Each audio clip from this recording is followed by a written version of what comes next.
చిన్నలో ఉండే మంచి మంచి లక్షణాలని, లేకపోతే మంచి మంచి గుణ విషయాల్ని నేను ఎందుకు చెప్తున్నానంటే, ఆడ ఈ భూమి మీద మంచి బుద్ధులు కలిగిన వాడే కానీ చేసే ఫ్రెండ్షిప్ సరిగా లేకపోవడం బట్టి, ఫ్రెండ్ సర్కిల్స్ సరిగా లేకపోవడం బట్టి, స్నేహం సరిగా లేకపోవడం బట్టి అన్ని అలవాట్లకు కూడా గురి అయిపోయాడు.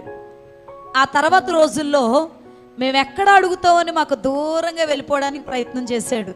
మేము ఎంత దగ్గరగా పిలిచినా ఆడ ముఖం ఎప్పుడు కనబడేదంటే తాగే రోజు మాత్రం కనబడేది. ఎలాగున్నావు అక్క, ఎలాగున్నావు పాస్టర్ గారు.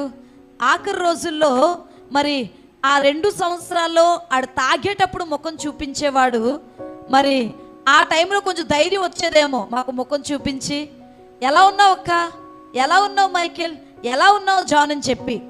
ఆడు చెడ్డోడు కాదు, వాడు బుద్ధి చెడ్డది కాదు. ఆ నాన్నగారు ఆడితో లేకపోయినా వాడు మంచి బుద్ధి కలిగిన వాడు. ఇతరుల దగ్గర ఆశించేవాడు కాదు, ఇతరుల దగ్గర తినేవాడు కాదు.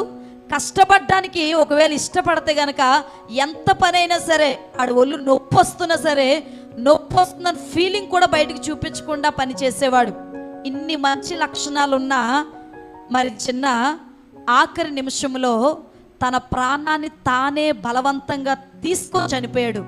దానికి కారణం మనశ్శాంతి లేకపోవడం, దానికి కారణం తను అనుకున్నవి చేసుకోలేకపోతున్నాడు ఫీలింగు. ఇంకేముందో మాకు తెలియదు.